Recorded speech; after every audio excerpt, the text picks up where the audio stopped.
Guys, welcome to the J. Scott Outdoors podcast. Today is going to be another installment, another part of the series of the Turkey Callers of America Facebook group. 11,000 plus members. It's going to be another part of the series with Chris Parrish, who is a Grand National Champion. He's basically won every turkey calling contest there is. One of the greatest of all times turkey callers.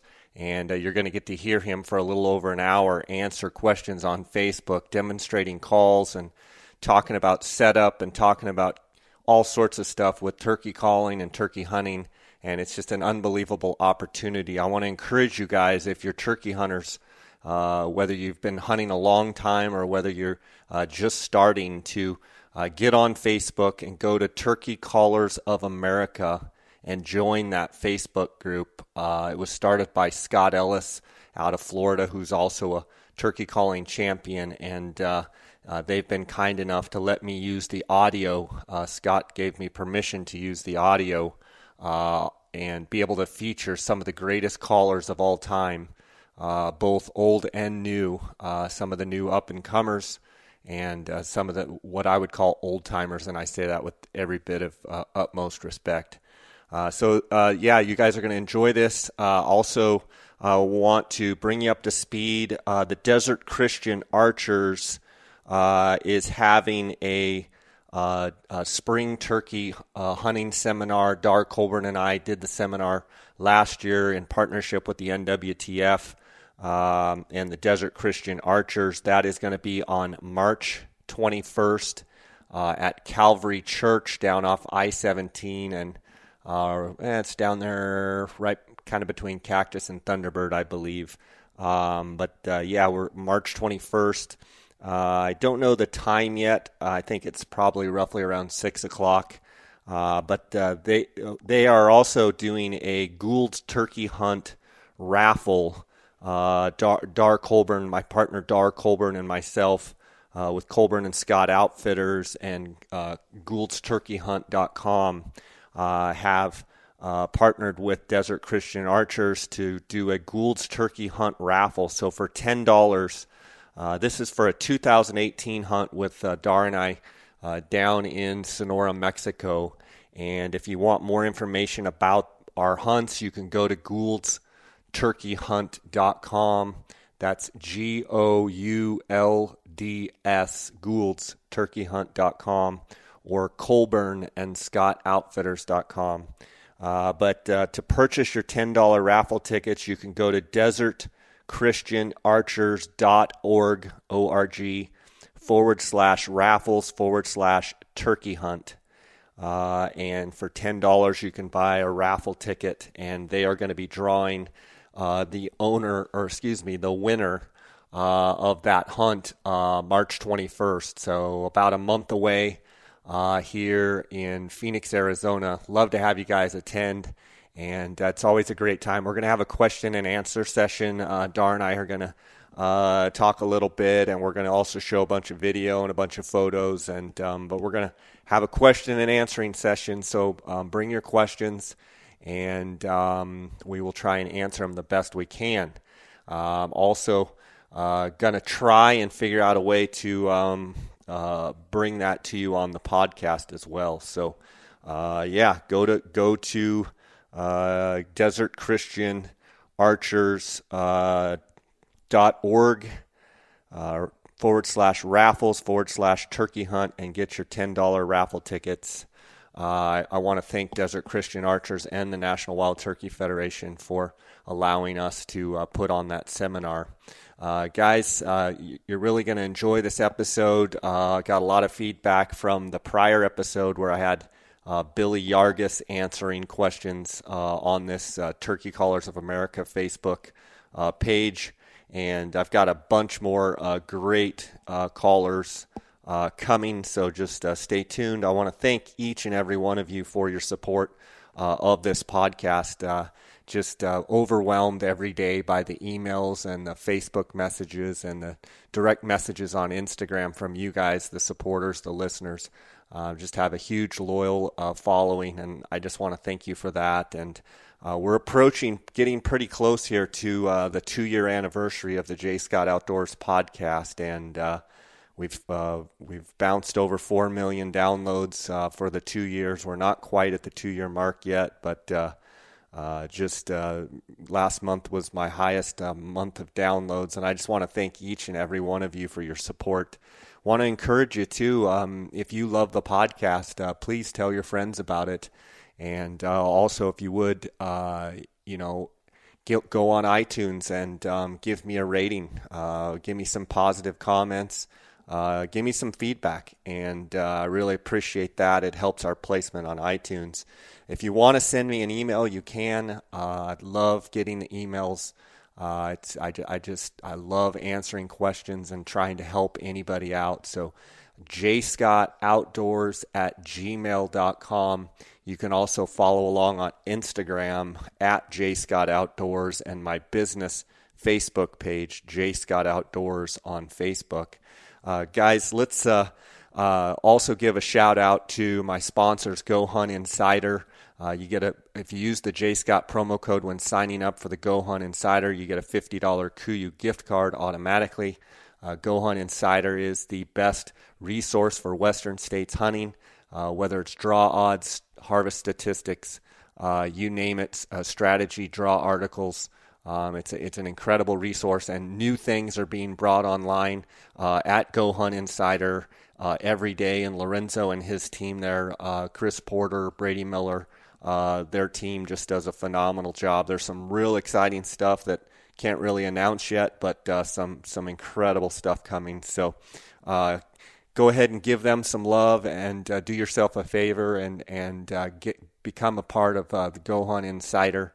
Also, phonescope.com. If you use the JScott16 promo code, Cheston Davis and his crew out of Beaver, Utah, do a phenomenal job of taking any spotting scope, any binocular, and mounting any cell phone to that optic and taking great photos and video. I just did a podcast episode with Cheston Davis about the new iPhone 7 Plus, and that gave him a little bit of a run for his money on trying to get the right adapter and get everything working for the 7 Plus, but they've got it all figured out. And he's also in Walmart.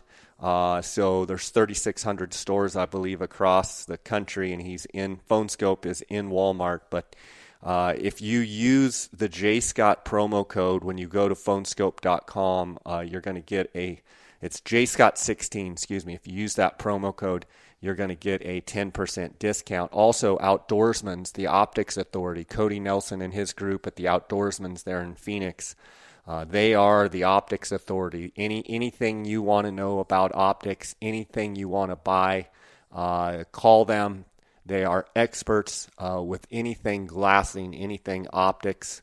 Have great hunting gear there. Also, use the JScott promo code. You get a 10% discount there with Cody and his crew at the Outdoorsman's.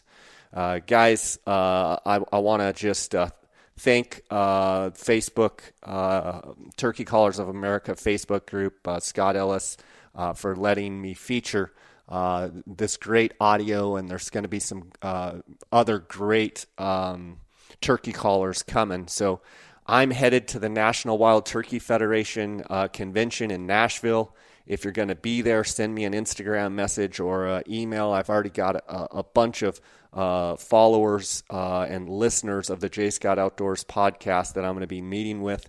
Love to shake a hand, love to say hi, swap a few turkey hunting stories. So look me up. I'll be right there at the Opryland Hotel at the convention. I want to wish all my compadres that are headed up to Salt Lake City in Utah at the Western Hunting Expo and convention there. I'm sorry I'm going to miss it. I was up there last year and had a great time, and I can't wait to see how it goes up there. Make sure you go by and see Go Hunt. The guys at Go Hunt will be there. The guys at PhoneScope will be there. The guys at the Outdoorsman's will be there, as well as the guys at KUIU. Go by and see Jason and Brendan and the guys at KUIU and say hi. And let's just get right to this episode. And guys, have a good weekend. Started in 1983, called in my first calling competition in 1983, which was I believe was the Mark Twain Open, in fact. That's where I met Walter Parrott. I met Jeff Probst. I met Steve Stoltz. And the list goes on. I can't even remember who all I met there. But I called in a youth division back then. Believe it or not, I know I look like I'm 20 still. But I ended up winning the youth division. And at that point, I kind of got hooked on it and started calling a lot. And nevertheless, it just led into more and more and more. And I've got where I rented videos. I watched Denny Galvis' stuff. I watched Walter on stage. I watched Paul on stage. Jeff Probst. Watched Steve on stage. I watched all these guys and just started picking up different things. Called with Mark Drury. Just so many guys that I got to come up through the ranks with. And I share this before we go on to more questions. And I'm going to have Steve kind of ask me a little bit or answer some questions for me. Not answer, but fill me in on some questions. One of the greatest things that I look back on was being able to call and compete with Dick Kirby. You know, Dick's gone now, and what a shame it is, but I remember calling against him for years and calling against him in the Grand National Champion of Champions. And Dick pioneered so much of what we have done today, and a lot of memories there. A lot of memories with Walter, traveling with Walter, calling with Walter, just fantastic times. And I guess I decided one day that I'd taken enough rear end kickings from all these greats coming up the ladder. I wanted to back out and concentrate on family and doing other things. So that's kind of a little background. I've been doing it a long time. I had been calling, I guess, almost 30 some odd years. So it's been a long road. All right, let's look at some more questions. Let me get these glasses on. I'm getting old now. Someone asked earlier about somebody asked about cutting. About cutting, Can I yes. make my cutting more sharper? Cutting is a call that obviously it's sharp, hard clucks. I run a kind of a medium latex, and I like to run prophylactic underneath it. And the reason why is because that brings the pitch up just a little bit of your call. And that bringing the pitch up automatically sharpens the sound of that cut. So no matter what the cut is in the call, everybody runs a cut that maybe I like a bat wing, I like a combo style cut. The preacher call that I run's a combo style cut, but I like to put backer reeds that are prophylactic, and that increases the pitch of the call automatically. I'll do a little bit of it here.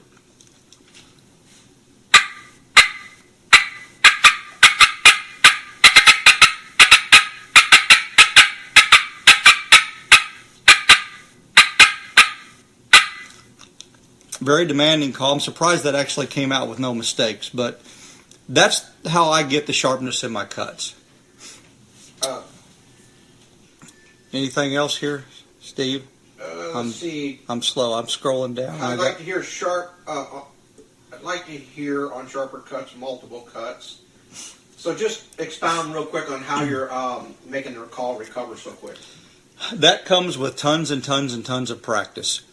Probably because I talk fast. I can probably run the call a little faster, but just practicing double notes.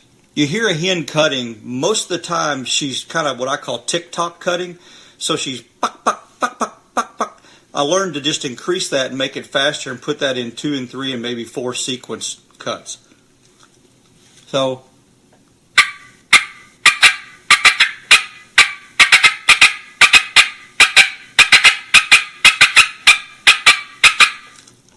I'm kind of tick-tocking, but I'm also putting 3 or 4 of them together, which kind of makes it sound like it's a little bit faster.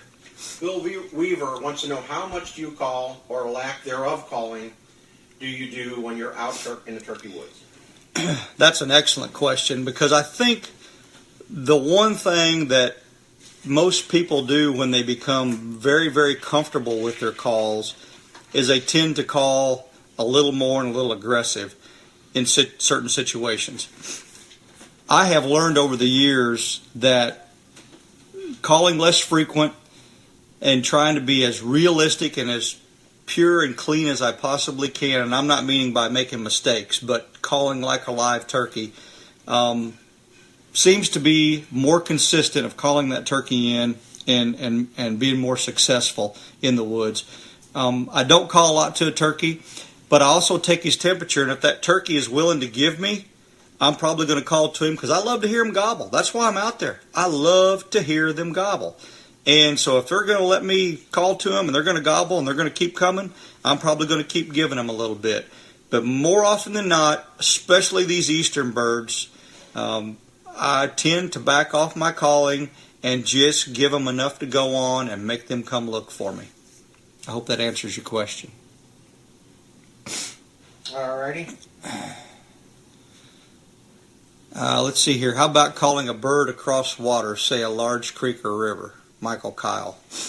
Doesn't happen very often. I can remember only a few times that I've actually called a bird across the water. I've called them down to the river's edge and shot them across the river, but very few times have I had them fly over to me. Not that it doesn't happen. I've seen video footage of turkeys flying across the Mississippi River. They will fly from here to Alaska if they want to, but if they don't want to, they're not coming. I try to eliminate barriers. That's the biggest thing. A turkey's going to do what he's going to do when he wants to do it, and I think that's probably the common knowledge. So if I can eliminate that river, I'm going to eliminate that river from my problem. Hunter Revis wants to know, explain how you do the what I call Yelp cut. Real quick, one behind the other. I'll probably say his name, Hunter. Hunter Revis. I hope I'm pronouncing that right. Sometimes I have to use my glasses to be able to see the names here. That's what happens when you get near 50. That was a call that took me some time to do as well, was being able to put that together. And I'm not sure I can do it as well as I used to because I've quit competition calling and I don't call near as much as I used to. But I'll try to do it. And all I'm doing is hitting that quick note and coming back off of it. So I'll do a singular of that to try to give you a reference point. So I go right back to the yelp, but I don't finish it. So that's how I learned to get that note to break over and get back to the yelp. Now I'll finish it up.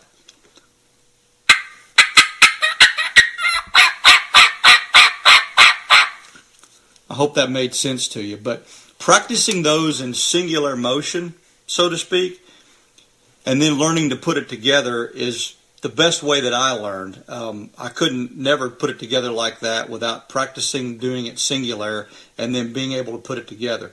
You get good at one part of it and then practice getting good at the next part of it. Derek Stallman. Hey, Derek. Derek wants to know, hey, Chris, what do you contribute to getting over that hump of becoming not just an average caller, but a great caller?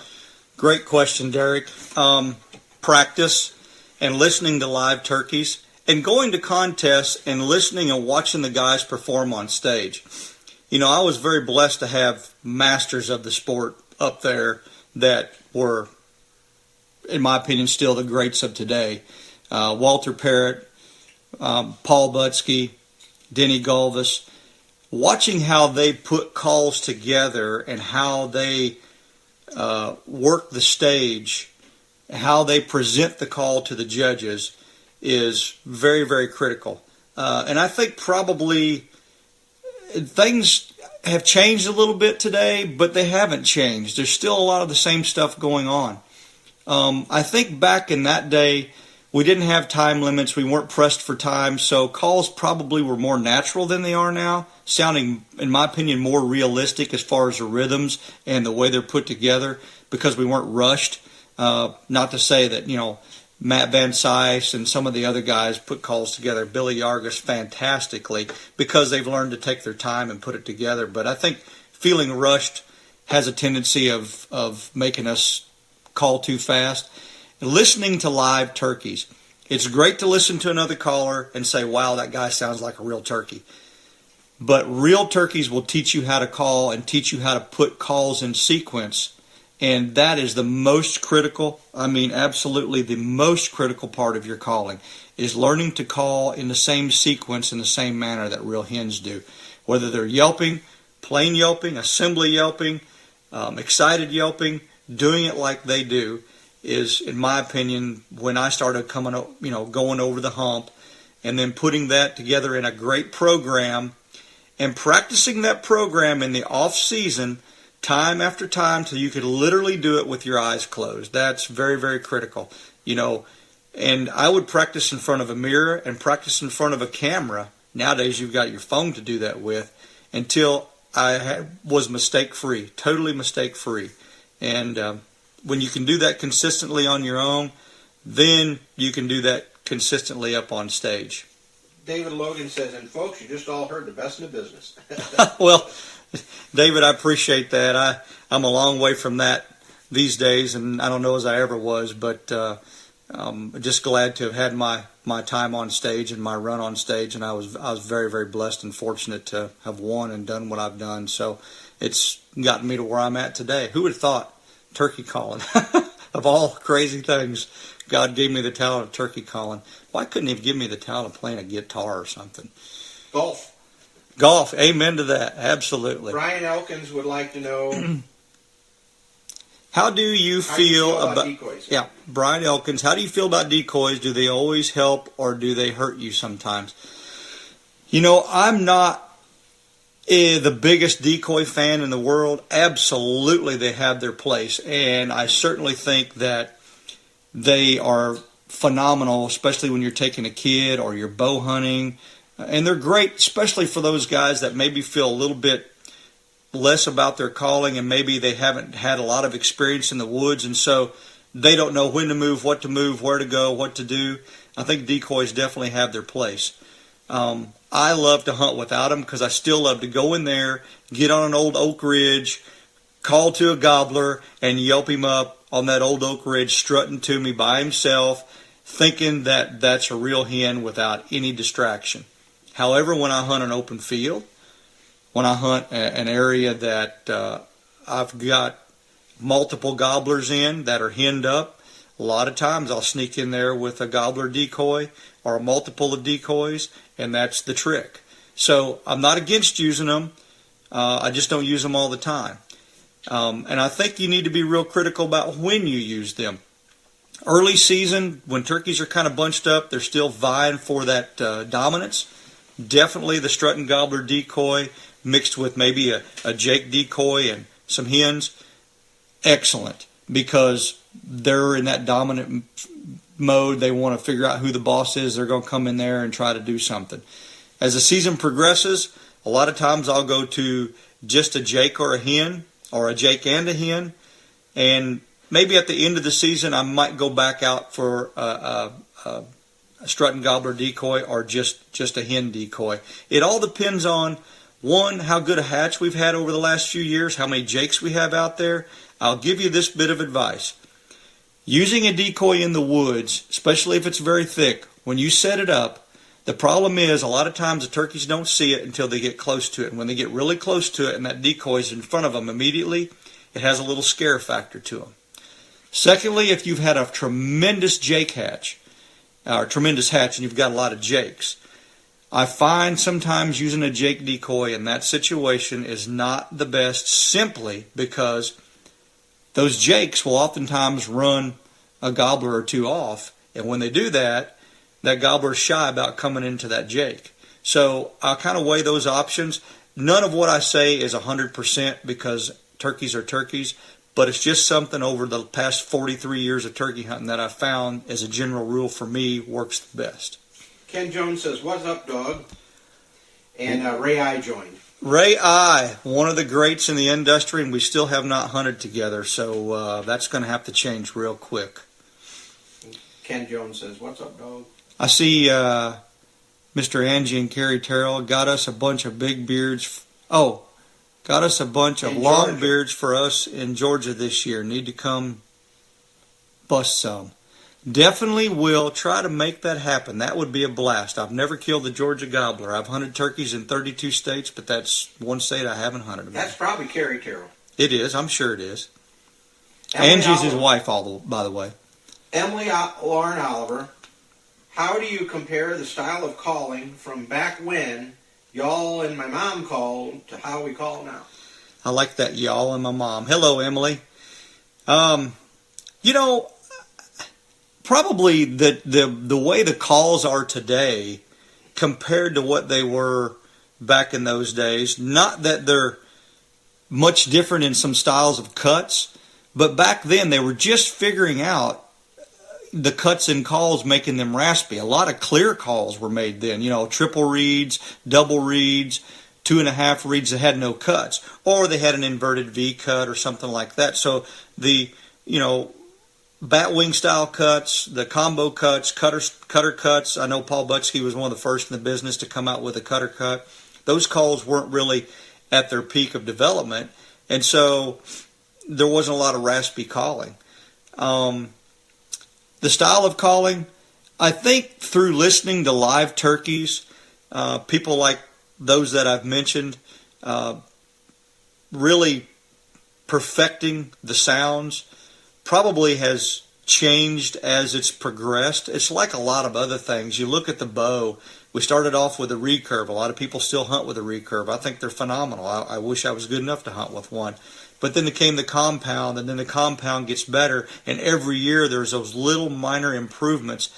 Sometimes the improvements in calling aren't necessarily the calls as much as they are the people listening to live turkeys and perfecting those sounds and being able to put them together when they're on stage and in the woods. We talk a lot about competition calling, but boy, I tell you what, if you take that kind of calling, tone it down a little bit, and you put it in perspective in the woods, anyone that tells me that a good competition caller that's very wood savvy is not dangerous, you've got another thing coming. Because when you put those two combinations together, turkey's got, they need to run and hide. It can be very, very, very, very detrimental on turkey population. Shane Hendershot says, hello, Chris. Hope all is well with you, buddy. Hello to Steve as well. Hi, Shane.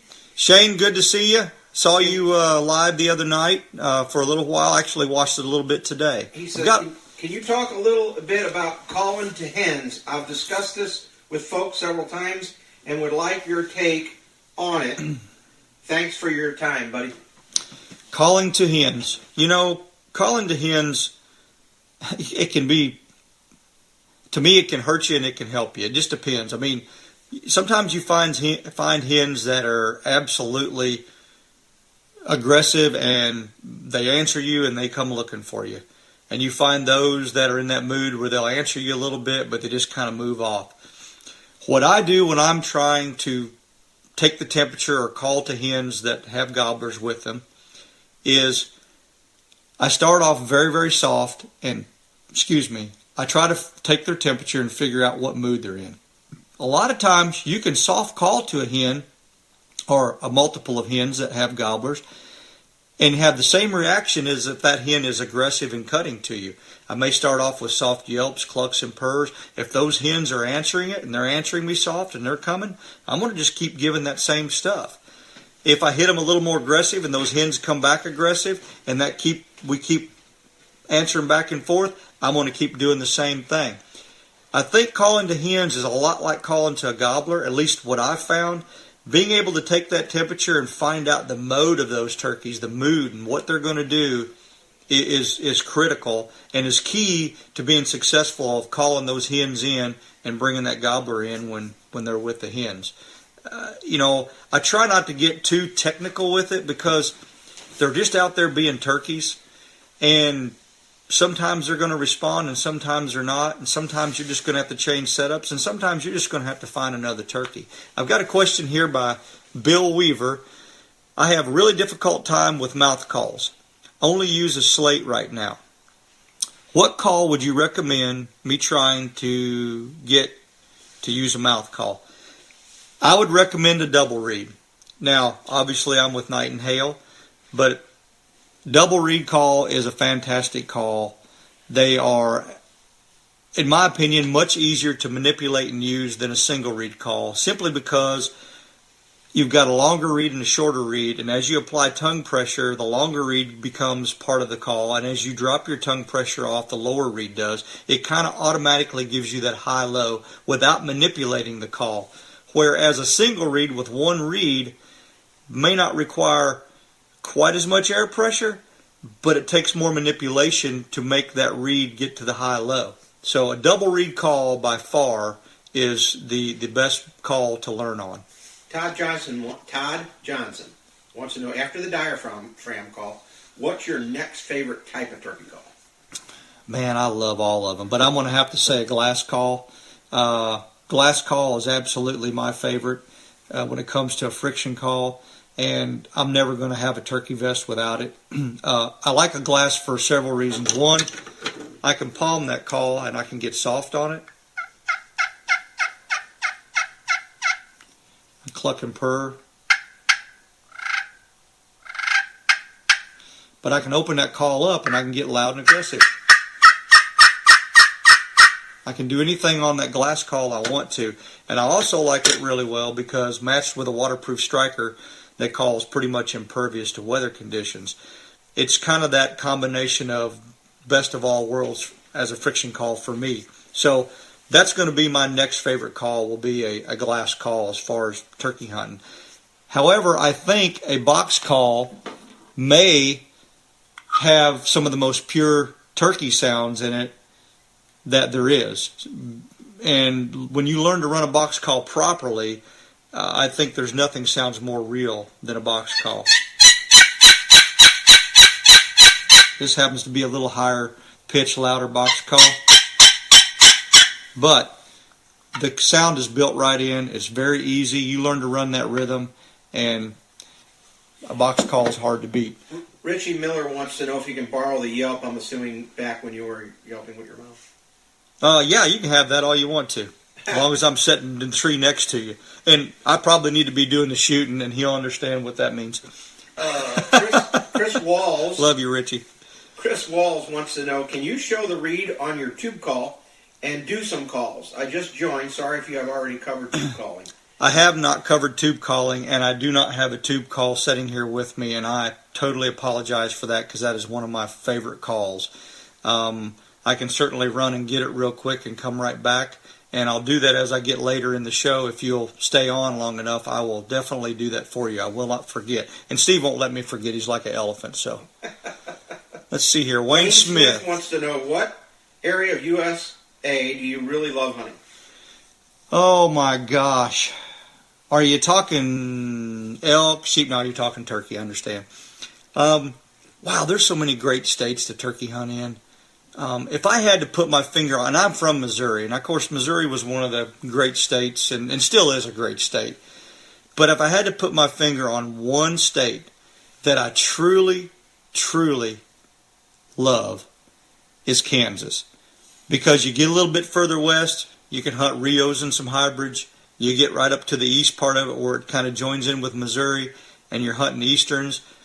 And I love it because there's not a lot of hunting pressure there, and the turkeys love to gobble, and they've got a great turkey population. For some reason, that state and the management and the habitat just is conducive to a great hatch seemingly year after year, and they just have a lot of turkeys, and when you have a lot of turkeys to hunt, it makes for some fantastic hunting.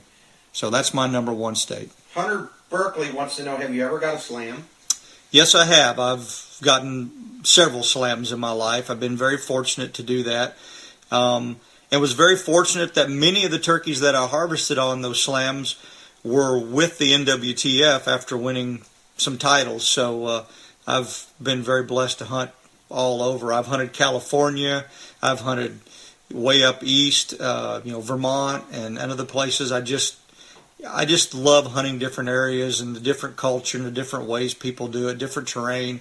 I think that's what makes a very well-rounded turkey hunter, is being able to go to these different places and adapt yourself and be able to call to a multitude of different turkeys in different situations and see how it happens. And you can apply what you've learned in one place to another place, and it just makes you that much better. Hunter Lamone wants to know, Chris, how long before nationals do you start practicing? Of course, when you were competing. And what's your favorite Clucking Purr call? In fact, we've been working on Clucking Purr stuff today. So, Hunter, I'll answer that in two parts. My favorite Clucking Purr call is one that I cluck and purr the best on. Now, I run a combo cut. I've run cutter cuts. When I was competition calling a lot, I ran a cutter call to cluck and purr on. Batwing call I can cluck and purr on. After I learned to cluck and purr well, I can pretty much pick up any call and cluck and purr plenty good enough to kill turkeys with. But in competition, I typically ran a combo style cut and or a cutter style cut to cluck and purr on, and I ran very, very light material so I could get real soft with it. As far as the amount of time I practiced before the Nationals, when I was calling in competition, there wasn't a week that went by all year long that I didn't have a call in my mouth at some point. And I practiced a little bit different probably than a lot of people. Once I got to a certain level, I would pick a day and I would practice, say, cutting and cackling and maybe assembly yelping. And the next day I would practice tree calls, clucking purrs, and keys. And the next day I may practice Jake yelps and Jake gobbles and maybe some combination of calls. And then on the following day I'd run my programs and I'd practice my programs. And that's how I went in sequence to get ready for the Nationals. And I contribute being able to have gotten on stage and I think made very, very, very few mistakes strictly by the way that I actually put my practice together. And as far as clucking purrs, I've got a call here. I will. This is actually the last call, and I brought this out on purpose because I really run these now. But this is the last clucking purr call that I actually had in competition, I guess 3 years ago. So I'll see if it actually still runs. I broke it loose earlier and it wasn't bad, but it's not necessarily great.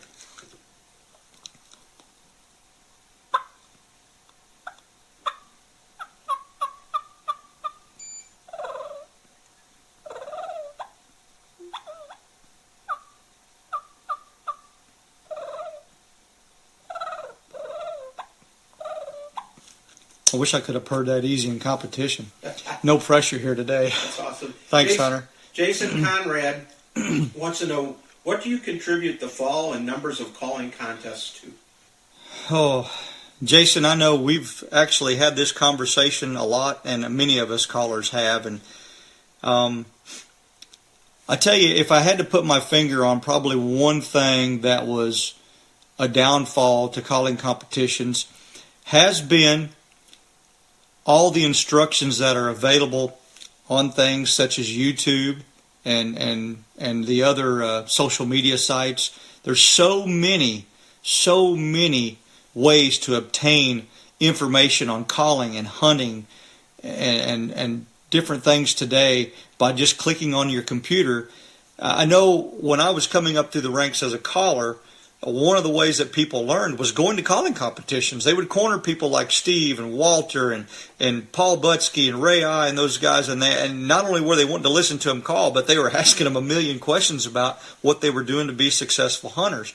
And today, it's all available. You know, we had videos come out. We have DVDs. Now we've got computers. We've got television shows. And I think a lot of it is, too, that sponsorships in these particular type of arenas have gotten more into the social media type sponsorships and digital marketing sponsorships as well as TV sponsorships because they get more bang for their buck. There's more viewership there than there is going to a contest. And as much as we found it exciting, there's some things about it that can wear on you as well. And I think that's kind of what happened to it. And I know that's not a solid answer, but it's the only thing I can come up with because so much of it, and a lot of it is people wanting to run them. Let's face it, it takes a lot of time. And I know Steve's here with me, and he can attest to it. It takes a lot of time to put a contest together and get your judges and get everything lined out. And so with that time consumption going on, especially these smaller contests, in order to get qualified, just don't have enough manpower to put them on, and there's not enough Indians to put them on, and So I think that with that being said, that's the reason why we've had a lot of fall off in contests. And I think it's a shame. I saw Joe Drake the other night mention this, and it is absolutely a shame. We've seen this go from, I got to live the glory days of it, to it's a struggle right now for people to even get qualified to go to the Nationals, let alone any other contest. The World Championships used to be giant. The U.S. Open, I remember the one before the last one I won was the largest purse in a turkey calling contest, somewhere in the neighborhood of $16,000, $17,000, $18,000 in one crack there. So, yeah, I wish it would come back. Brad Laney wants to know, do you call a lot to a gobbler on the limb? Brad, thanks for the question. I do not, and I do sometimes too. So I'll not contradict myself and try to answer this properly. Most of the time I do not, because what'll happen is that turkey will sit up there and gobble, and he'll wait for you. Hen goes to the gobbler in the woods naturally. That's by nature. So we're reversing nature when we call the gobbler in. I know that's probably nothing new to anyone. So I try to let him know where I'm at with some soft tree calls, some very soft stuff.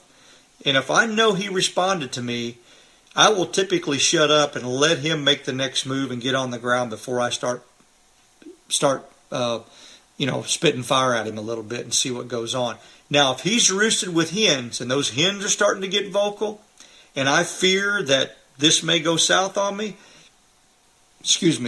I'll pick up the calling a little bit to hopefully make those hens come to me and maybe drag the gobbler with her or with them. So, I weigh the situation. Every time you set up on a turkey, it's going to be a different situation, and that's kind of how I play my game. And, I don't care how good you are, how many years you have underneath your belt, you're going to go home with your hat in your hand. Sometimes more often than you are with a set of spurs in your hand. Joe Slayton says, you have been a leader in the industry with mouth call designs. What is the biggest design that you came up with, or your favorite design?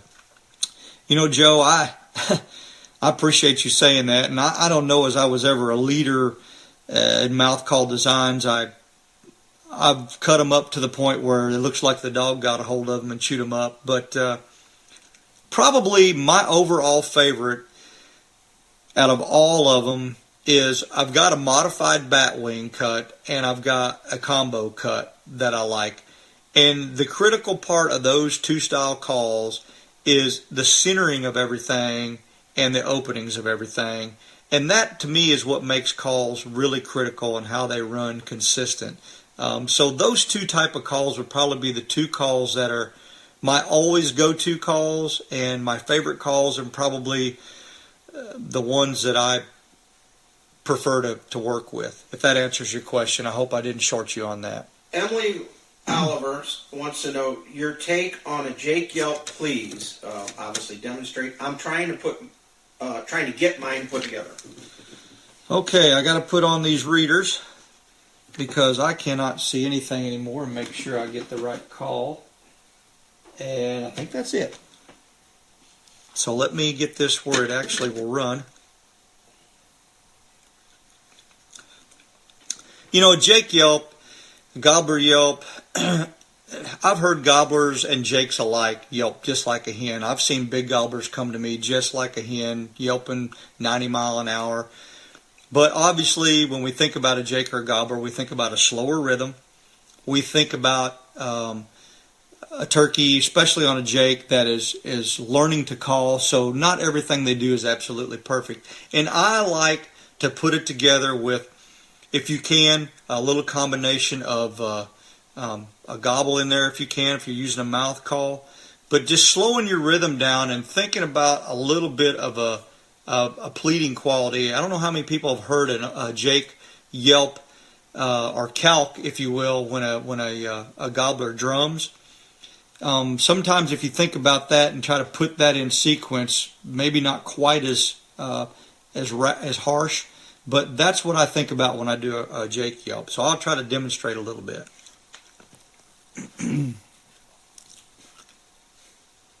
Always got to use the hands, huh?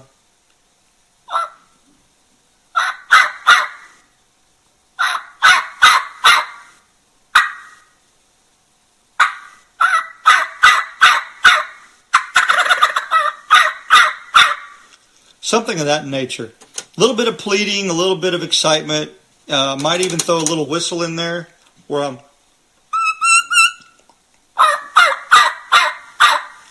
I like a little rasp, but I like a little highness in the call too, because the turkeys are trying to learn to call. They're kind of all over the place with their calling. Denny Gullis has joined, to let you know. Hello, Denny. One of the absolute greats, if not worthy, if not the greatest, in my opinion. Ricky Brown wants to know: have you ever hunted the western mountains of Virginia, and how challenging do you think they are compared to other states? I don't even have that on mine. I don't know where I'm at. That's with okay. that. I'm going right in order, so okay. Keep answering. Okay. All right. Repeat that question again, because I can't see it on mine. Have you ever hunted western Virginia, the mountains, and how challenging do you think they are compared to other states? I have not hunted western Virginia, but I have hunted Pennsylvania, New York, Vermont, and a lot of the similar terrain there. And I find mountains, or high country, what I call it, challenging for several reasons. One, it's a fooler to me a lot of times when a turkey gobbles, because there'll be a ridge over, but that sound carries so well up there. Oftentimes you're sitting 400 yards from that turkey trying to call to him, and you have really no idea he's that far. So learning to judge distance out there was a little bit of a problem with me when I first started hunting them. Secondly, a lot of that timber out there on those ridges is fairly open, and even when the foliage gets out, you can still see a long way, and it's not very permittable for you to move very well on those turkeys, so you really have to drop down and really learn to use the terrain on those turkeys. But the one thing I have found out about calling turkeys in the mountains is oftentimes when they decide to come to you, they'll come from a lot longer distances than, say, they do here in Missouri in some of this flat land and these little small pockets of timber, because they're crossing a lot of open country to get there. I find it very challenging. And, turkey hunting anywhere has its challenges for sure, no matter what the terrain is. But I love hunting mountain turkeys for one thing, and one thing only. When they get just over that lip, and they're just about in gun range, and they throw that gobble off, and your hat flies up in the air and does a little dance, there's nothing like hunting a turkey in that big hardwoods. I love watching them strut through that hardwoods.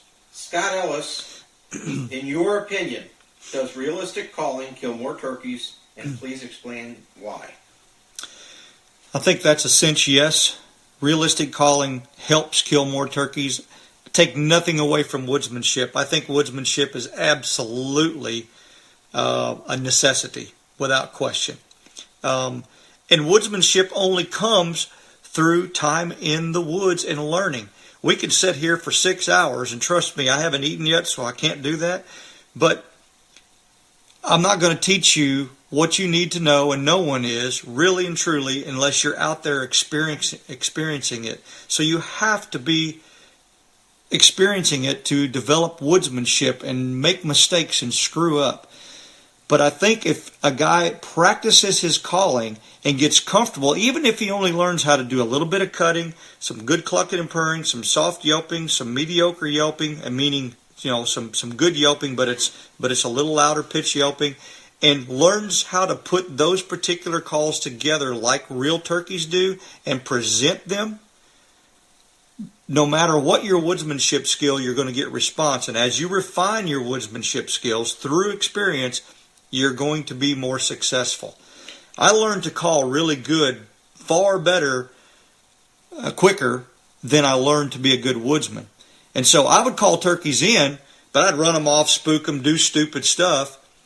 And then when I learned to be a good woodsman and I put the combination together, I started killing turkeys every year, everywhere I went. I was successful. And the combination is what is the key. You've got to be good at both. But I do think, especially this day and age, when, let's face it, turkey hunting is popular, there's a lot of turkey hunters everywhere and a lot of good callers everywhere, that being a good caller oftentimes can be the difference between calling that turkey in a certain situation than not calling him in. But I think it's a combination of both. I don't think you have to be a world championship style caller to be a great turkey hunter. You've just got to be comfortable with your calls and comfortable with your woodsmanship skills. Mike Walters complimented your awesome Clucking Purrs, he said. Well, thank you. I appreciate it. Joe Slayton, I always thought you had the best cutting sequence when you were competing. Can you demonstrate some of your cutting? All right. I will try to do my best, Joe. Remember, it's been a while. Let me see here. I got two of the same calls here. They're really close, but one of them's got a little more depth than the other. Again, I think about a hen cutting. Picture her. When I was calling period, I tried to picture the sequence that was unfolding in front of me, whether they called for cutting or yelping or excited hen yelping. But I'm trying to unfold that sequence in front of me and picture that turkey doing exactly what I'm going to try to do. So I'm going to picture a turkey here walking, coming to me, and then stopping and getting excited. And I'm going to try to put that in a little sequence here.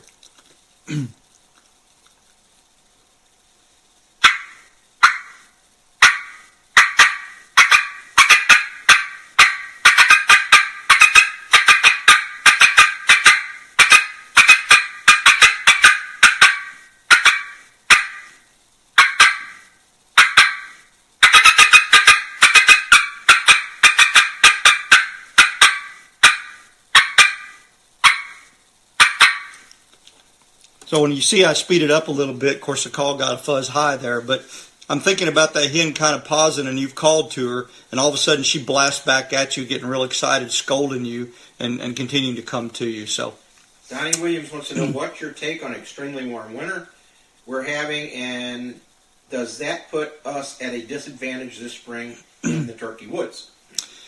That's an excellent question. And hello, it's Johnny, right? I'm sorry, I passed it.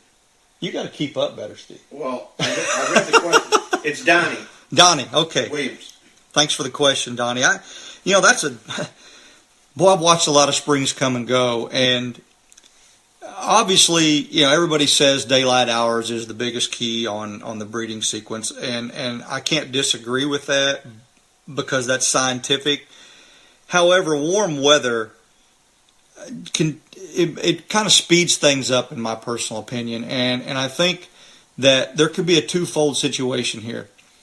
If we continue to stay warm and we don't have any harsh weather come in, say late February, early March, and really kind of shut things down, we could see an early spring and we could see an early foliage pop. And when that happens, things tend to progress a little bit faster. So you could literally have, and you already do, no matter what, because of our population. We've got a lot more hens than we do gobblers, and there's breeding that takes place. I promise you there'll be breeding taking place the last part of March. It always happens. There's going to be hens on the nest when the season opens. There'll especially be hens on the nest when the season opens if we get an early spring and it stays warm.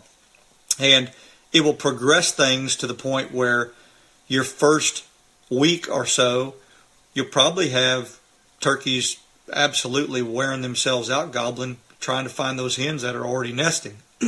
Second week will be a little bit like that. Oftentimes when you have that early spring, that third week, you'll see gobblers not necessarily getting back in their bachelor group, but they'll almost gobble each other in. I've seen it multiple times over the 40-some years I've turkey hunted. In that situation, I like to use gobbler calls. Obviously, you're not going to do this where you think there's going to be other hunters, but oftentimes reverting back to that natural want to regroup, as a flock of gobblers will do as this season ends, can be absolutely deadly when you present that in the turkey woods with a season that's progressing like it is. But if we get a hard winter in March, where we get some snow, we get some really cold temperatures for a lengthy period of time, and it kind of, slows the progression down, then we'll probably have a normal spring. It's always going to fall a little funny year after year. That's just kind of the things that happen. It's you just have to learn from their experiences and kind of apply those learned experiences to your hunting and your calling. And over the years, that's what I've done to be successful. Scouting is a key no matter what. if you're hunting places you know and you know what the turkeys are doing in certain situations, that's going to be key, absolute key. Tommy Pertell says hello. Hey, Tommy, long time. Donald Gleding says, Donald Gleding, thank you for your time this evening. Absolutely. And it's enjoyable. Hello, Mr. Parrish from Steve Sparks. Hello, sir. Matt McLean says, good to see you. Ricky Higgins says, hello, Chris and Steve. I saw that, Ricky. Good to see you. I hope you make it to the Nationals this year. I see Keith Wallingheimer. Sounding good, brother. I'm not calling anymore. Sam Clement said, good stuff, Chris. Good tips. Shane Hendershot here. How do you feel about the scenario format this year for callers in the finals? You know, Shane, we've had discussions about this before, and a lot of us have. I like scenarios, and the reason why I like scenarios is I like the idea of being able to take and put multiple calls together and make it sound like a real... You think about scenarios, you think about the team event. And in my opinion, in the team event, you can sound like a real turkey and put calls together like a real turkey. Not that you can't do it with any other format. But what it does, I think, it allows the caller to have an open mind about what he can do and what he can present. Maybe, I hate to say ad-lib because I don't believe in ad-libbing. It's adding real turkey sounds. But adding stuff in there that is a little bit beyond the normal call, which to me adds realism. So personally, I like the idea behind it, and I think it's going to be a lot of fun for you guys. I really do. Do I miss it? I don't miss the nerves drawing numbers. I hated that. I got bad at drawing numbers in the end. I don't miss the nerves just prior to stepping on stage. I do miss that rush and that high stepping on stage. I was always able to hold my calm. And I missed the backstage antics among everybody and how we all got together and just had a good time. So there's always going to be a part of it I miss, but I think you guys are going to have a lot of fun with that scenario format. Scott Ellis says, how critical is a top reed overhang and reed spacing in creating a great sounding mouth call? You know, I think it all comes into play. Absolutely. Some people cannot get rasp without having a long overhang. Others don't need a long overhang. I never did have to have a long overhang. I think there's a happy medium by which you make the general public happy, and that's the way a common call has to be built. I think reed spacing can be very critical as well. Sometimes when the reed spacing is a little close, it tends to create a little highness in the call, which sometimes can be carried into that front end, and as you put pressure on the call, it drops in. Sometimes with spacing the call a little wider, it'll go quicker into a rasp and allow a little more depth into the call. It all is also critical to the individual. I can build a call right now that I can run top notch, go wash it off with mouthwash and hand it to Steve, and he may not be able to run the call at all. Everybody has a little bit different I guarantee I won't. way of being able to run the call. So, but I think it all is critical in building a call that is consistent for sure. Ricky Higgins says, hey, Chris and Steve. Hey, Ricky. How you doing?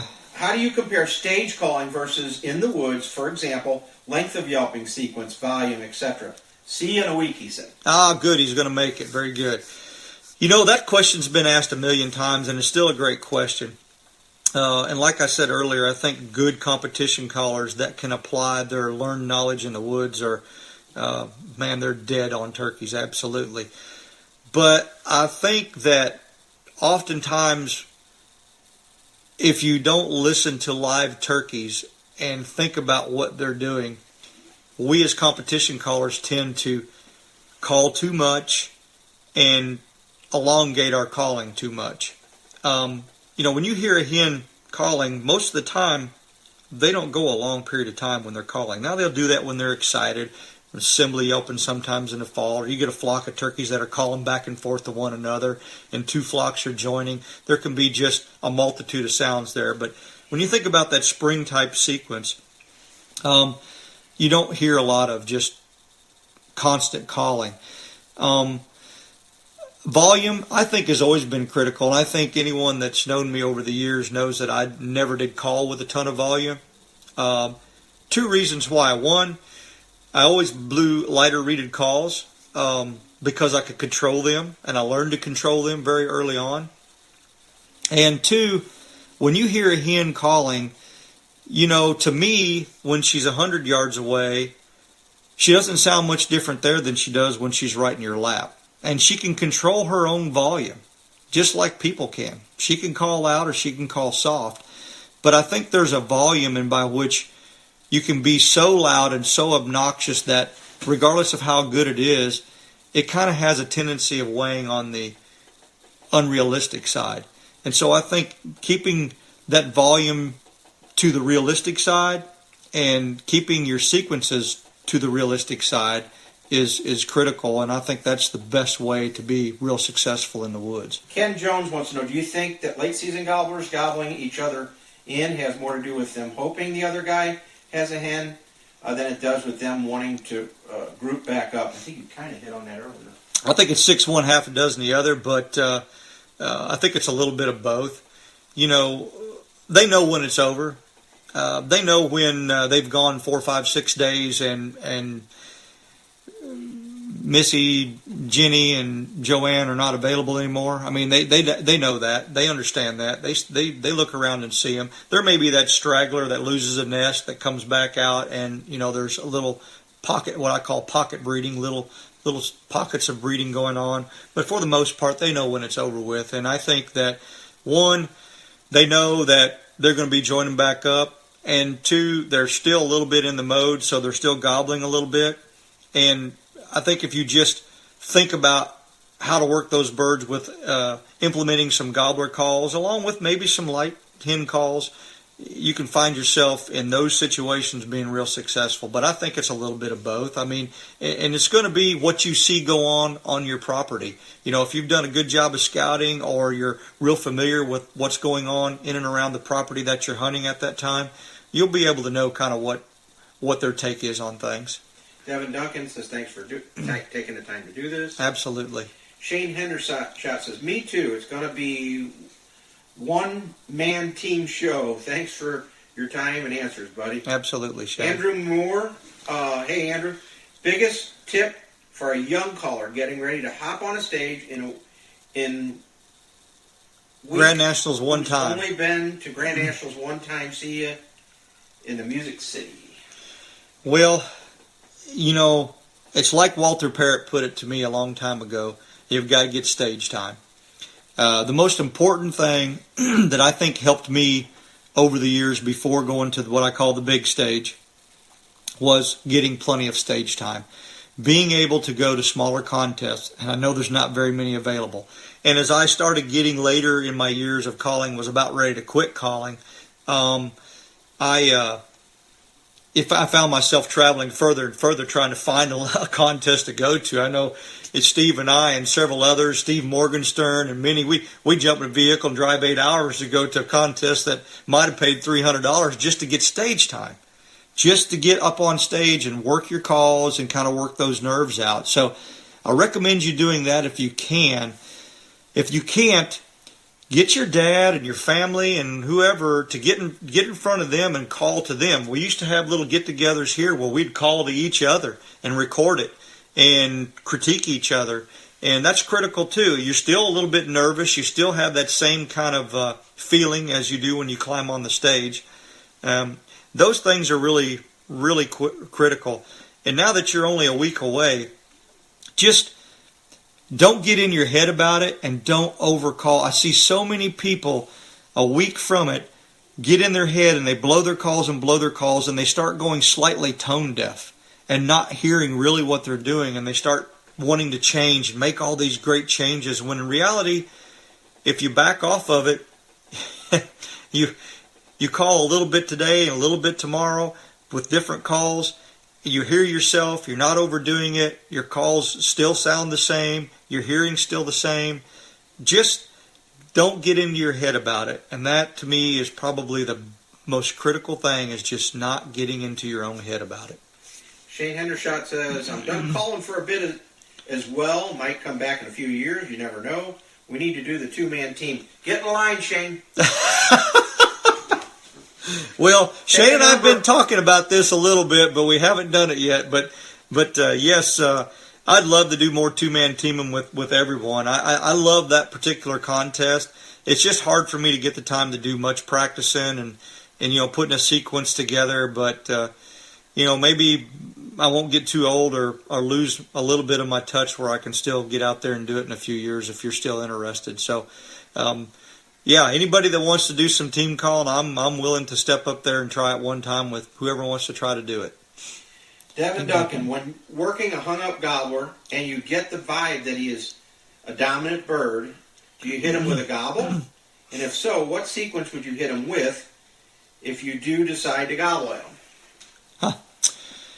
Well, if I'm working a hung-up turkey, there's going to be a couple reasons why he's hung up. But the main reason is going to be he's probably got hens with him. And oftentimes being patient and waiting that turkey out and letting him get done with the hens can be your best case scenario. But if I think that I can break him with a gobble call or some jake calls, I'm definitely going to try that. And as far as the sequence, what I like to do, and I'll try to do it on a mouth call here. I'll break this reed loose. I try to create a little bit of a party, if you will, where I'm sounding like a multiple of birds, including gobblers or jakes. I may take my tube call and gobble, and I haven't forgot about the tube call. I'm going to run down and get it here in just a little bit. And so when I take that couple-minute break or couple-second break, just forgive me. But I try to sound like a multiple of birds, like there's a little party going on. And then I try to create a little bit of a fight where some gobblers have got together, maybe some hens are in there, just a big party. And I'll try to put that together. So I'm going to start off with some yelping back and forth like a couple different hens, and then all of a sudden a gobble, and then I'm going to try to put this scenario together for you. I hope I don't fail. Let me get a drink real quick.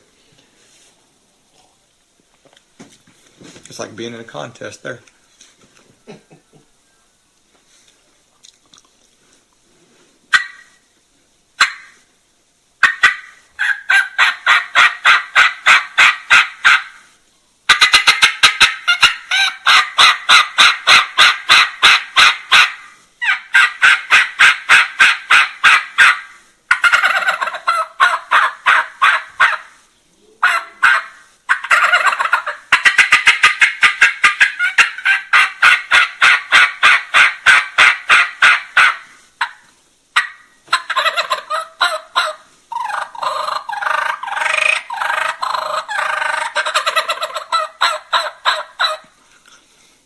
Now, I did that kind of fast. We don't have a lot of time, but those kind of things right there oftentimes create a ton of excitement in other turkeys. And if I can get them answering and everybody kind of going with it, I try to put that together. And a lot of times I've had turkeys come to that just because of all that excitement level. It's no different than rattling and grunting to deer. Some days you're a diamond, some days you're a stone, but you've got to give it a try. Richard Gunn says, good stuff, Chris. What's your favorite subspecies to hunt and why? It's Richard Gunn. Hey, Richard, how are you? My favorite subspecies is definitely an eastern turkey. I love to hear an eastern turkey gobble. I love all the terrain that they live in. Now, I'm a big game hunter. I love to hunt elk. I'm getting ready to do a sheep hunt. I've been to Alaska and hunted caribou. I love big game hunting. I love mountain hunting. But when it comes to turkeys, I love the old Missouri hardwoods and an eastern gobbler gobbling in those hardwoods, blowing your hat off, or an Alabama swamp where he's coming through that swamp and that big old holla gobble and he's coming through there and you're playing that chess match. I just love hunting an eastern turkey. It's what I grew up with, and that's probably never going to go away. I love hunting all of them, but an eastern's my favorite. Brad Laney, what's an example of something you've learned while hunting all the different turkey subspecies? The number one thing I've learned when hunting turkeys, period, is turkeys are turkeys. They have so many days a year to breed. You're going to face different weather conditions. You're going to face turkeys that are henned up. You're going to face turkeys that are not henned up. You're going to have times a day when they are at their peak and other times a day when they're tough rascals to do anything with. That's the number one thing that I've learned as far as what can happen with different subspecies. The thing that I've learned overall is to always be patient. No matter what goes on, a patient hunter most of the time, and being diligent about how he moves and what he does, is going to win the war. Running and gunning has its place, and it is great and it is exciting. But if you have small terrain, if you have not very many turkeys to hunt, it can also ruin your hunting. So being patient in all those different situations, to me, is the key to me being more successful more often than not. Steve Sparks says, I know fire ants and raccoons are atrocious on turkey nests and poults. Which predator, in your opinion, is more detrimental to turkeys, bobcat or coyote? Definitely a bobcat. Coyotes can be, there's been a lot of studies done, and I've talked to a lot of people that have a lot to do with this. A friend of mine, Casey Shootman, is a world-class trapper. Many of you may have watched him do some stuff on his management advantage thing on the internet. If you haven't, you need to check out his trapping stuff because it's crazy. The guy, I wouldn't want him trying to trap me. But the thing is, coyotes can get to a hen nest and get a hen on the nest, but they don't kill very many adult birds, especially adult gobblers. Coyotes are not really that hard on adult gobblers. Not saying they don't catch a few. Bobcats, on the other hand, are absolute killing machines. You know, they're stealthy. They can climb trees. They'll stalk. They'll lay up in trees. I've watched bobcats lay in trees waiting for turkeys to walk by them. I think bobcat is definitely the tougher of the two. But they all have to be kept in check. If you're a turkey hunter and a deer hunter and a game manager, you have to keep track of your predators and keep things in check if you possibly can. Andrew Moore says, put my name on the two-man team list. You too, Steve. Thanks, Andrew. Got one here from Scott Punswick. If I pronounce your names wrong, guys, please forgive me. Yeah, Punswick, I think that's what it is. Hello, Chris. Much respect for you, and thank you for all you do for us turkey hunters. You are one of the all-time best callers, in my opinion. My question is, well, thank you, sir. I appreciate that. My question is, could you break down how you use a diaphragm? It says see more. Can you open that up, Steve? Let me see if I can open it. Oh, okay, diaphragm call and what it takes to get those awesome yelps and cuts you possess. Oh, boy. You know, Scott, the biggest thing is practice. It really is practice. I'll give you I don't know why that call keeps wanting to stick. I'll give you one little tip that helped me learn, and I pulled this off from Denny Galvis. In fact, was learning to incorporate your diaphragm and your throat into your calling. Now, that doesn't come so much when cutting, but learning to incorporate that in my calling. Now, I'm going to do two different things here. First thing I'm going to do is I'm going to jaw action yelp a little bit, okay, where I really open and close my mouth, because that's really how I learned to yelp.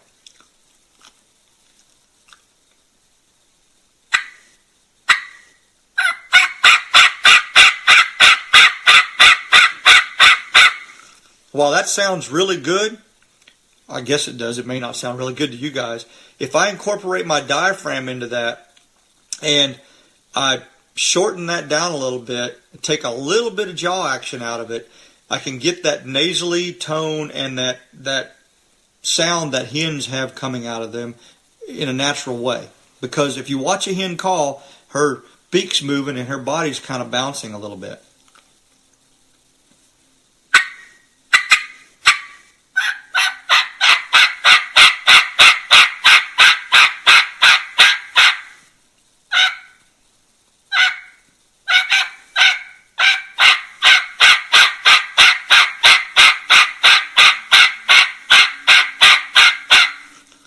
makes me slow my yelp down a little bit and get that pleading quality to it and that more realistic sound to it by utilizing that. I hope that helps. Andrew Moore, okay, that's right. Put your name on the list. Will do. Rich Miller, well said statement about volume of birds in the wild. Thanks for taking your time this evening and sharing your thoughts and experiences. Oh, no, that's Brian Miller. Sorry about that. See, that's why I need glasses, because I absolutely can't see anything up close anymore. Michael Salerno wants to know, do you think turkeys have gotten smarter and harder to kill over the years due to hunting pressure and being educated by hunters? Well, I don't think it's necessarily what I would call smarter. Turkeys are turkeys, but I think they've definitely have learned experiences. And I think that while I believe in God, not evolution, I believe turkeys evolve, animals evolve due to pressure. Absolutely, they do. And yes, I do believe over the years turkeys have evolved into being a little tougher. They don't gobble as much. I'll give you a little tidbit of information. It's kind of funny you say that. Colonel Dave Harbor wrote 2 books. One was called The American Wild Turkey, and the other was called The American Wild Turkey and Records. I think that was back when they first started doing the record keeping for the NWTF. And then the back of, I forget whichever one. Now, this was copyrighted in the 70s. I've got it downstairs in my library. In the back of it, he states, in the year 2000, will turkeys gobble less frequent? Will they be much tougher to call and more difficult to make come to a call? Will hunters have a tougher time calling those turkeys in? This was a guy that had a book copyrighted in the 70s, was looking that far forward, if you will, to the fact that these turkeys were going to get tougher because hunting pressure was getting to be bigger and bigger and bigger. Yes, I fully feel that turkeys have gotten a little tougher. They've gotten a little wiser to just haphazard. And that all depends on where you're at and the amount of hunting pressure in that particular locality. You know, you may be hunting a 5,000 acre place that, you know, 1 or 2 people ever hunt the place. Those turkeys don't have much pressure on them. They're not going to be any different than what they were in the 70s or 80s. But the turkeys over on this public land, especially Mark Twain National Forest and places that Steve and I cut our teeth hunting, by golly, they hear some things and see some things, and it gets tough. And you just have to learn to adapt your hunting and calling to it. Let's see here. Matt Gibbons, do you hunt any public ground, and if so, what's your favorite way of locating them? First thing I do when I'm hunting public ground is I look for public ground, if I can find it, that has very hard access, meaning you have to walk a long way to get into good core areas. That be whether I'm deer hunting or turkey hunting. And from there, it seems like to me, if you have places that is tough to get to, you'll find that a lot of your pressure's in that first mile and a half. If you can get 2.5 or 3 miles back, you're going to find turkeys that are much less molested. Now, locating them, I locate them the same way I do any other thing. I really prefer to use a locator call for the most part, such as a crow call or an owl hooter. And the reason why is because a lot of times what those turkeys are used to hearing, if they've been pushed back, is somebody walking through there with a box call or a call, slate call or a mouth call, cutting and yelping, trying to locate them. So going back to a standard locator call sometimes to me is key to making that turkey gobble. I also like a hawk call. A lot of times a hawk call is not used by people. Using calls that people don't use a lot it can be key to striking a turkey. Another tip I'll give you about hunting public land that I've learned over the years is most hunting land pressure comes from Friday, Saturday, and Sunday morning. And so those turkeys are absolutely crazed out by the time Saturday gets there and have no intentions on doing anything. Sunday, they are hiding in a hole, so to speak. Monday, they're starting to poke their head out a little bit. Tuesday, they may gobble a little bit. And Wednesday, they're looking for sherry. And so Wednesday and Thursday, if I'm going to hunt public land, I try to key in on during the week Tuesday, Wednesday, and Thursday time periods when there's no pressure and those birds haven't been pressured in several days. And literally, you can walk into places that people have had 25 cars parked on Saturday, and on Wednesday go kill that gobbler because he's just unpressured at that point and he's back to being his normal self, if there's any normality to it. David Simonton wants to know, evening, Chris and Steve, and hello from Mississippi. Hunted Mississippi and where? Well, I know Steve's hunted Mississippi quite a little bit, and I've hunted Mississippi as well. In fact, I hunted Mississippi in the mid-'90s years ago, and enjoy hunting Mississippi. I know Mississippi went through quite a little deal with some turkey kill. I guess it was turkey pox or whatever got into some of the regions there, and there was a lot of kill off there, and it got to be pretty tough. And some of that was going on, I think, when I was hunting. But I enjoyed it. Loved hunting those big hardwood bottoms. Just, man, I tell you, I hunted some paper company where there was some cut over, but there was also some hardwood still there, those big hardwood drains. Really enjoyed it. Fun hunting. Enjoy hunting Mississippi. You got an invite? I was near Crystal Springs is where I was, just so that you know. Steve Sparks would like to invite you to his 12,000-acre lease that is loaded with birds in central Alabama, and he has his phone number on here.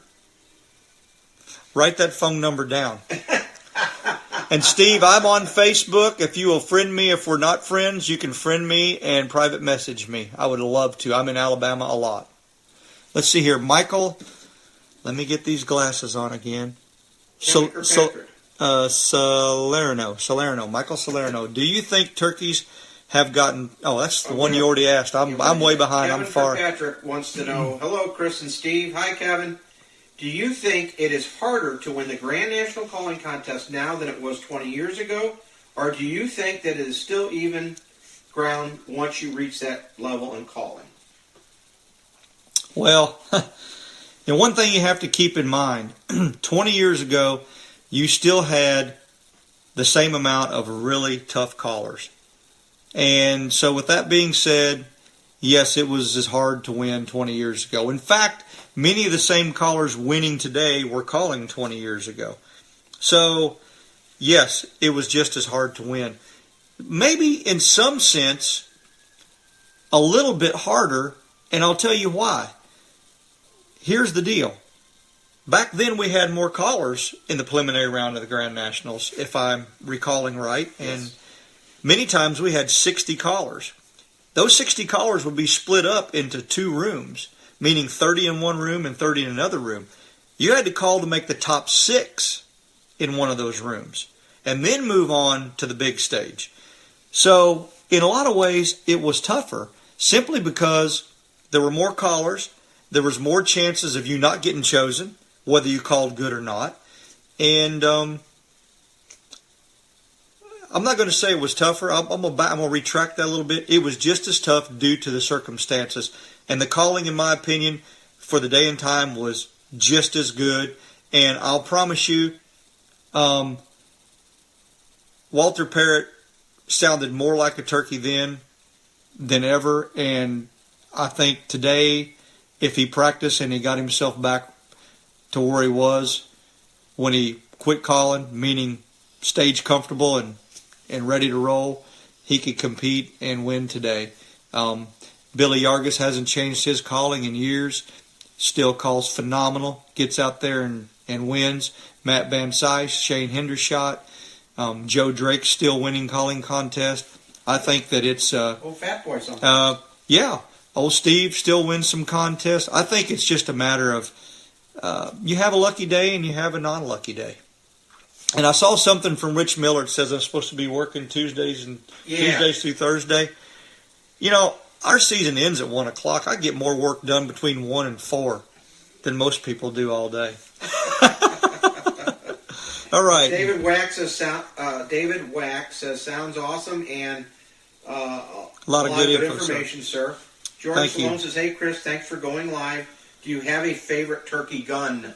I do. I actually own several turkey guns that I love. But today, my favorite turkey gun is a Browning Maxus which I just equipped with a new aim point red dot, and that son of a gun is absolutely spot on. I absolutely love it.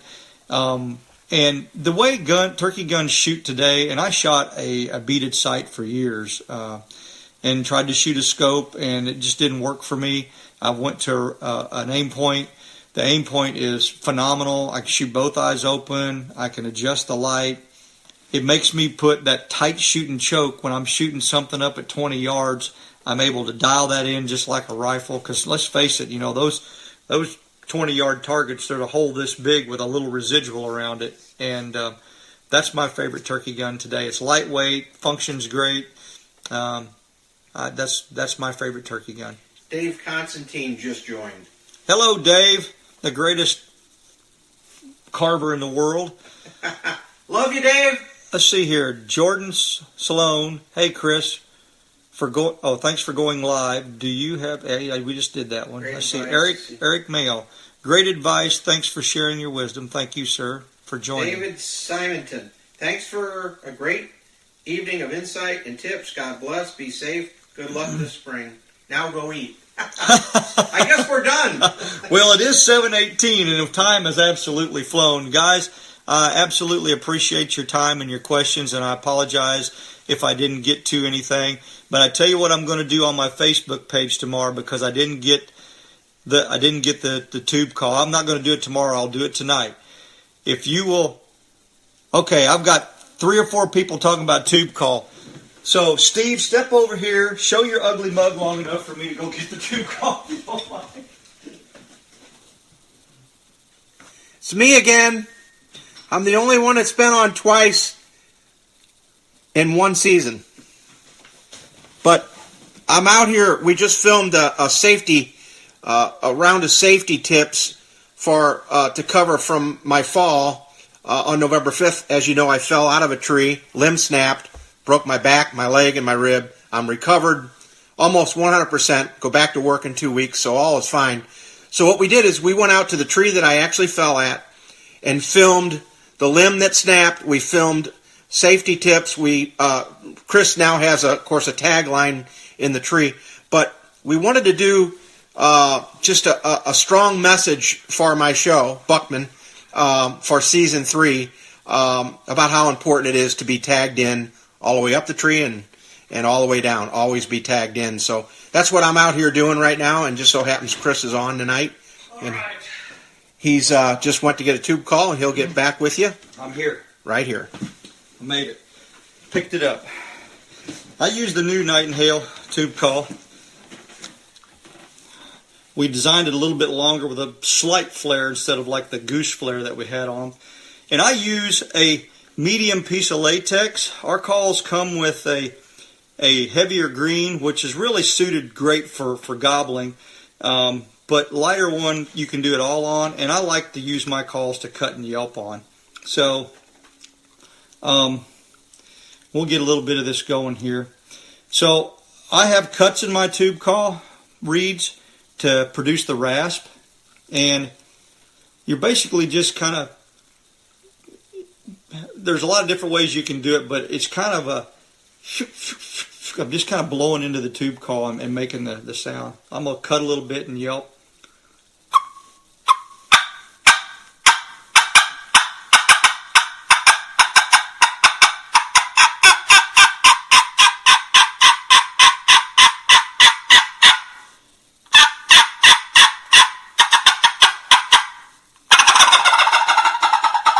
You can gobble on it. You can Jake yelp on it.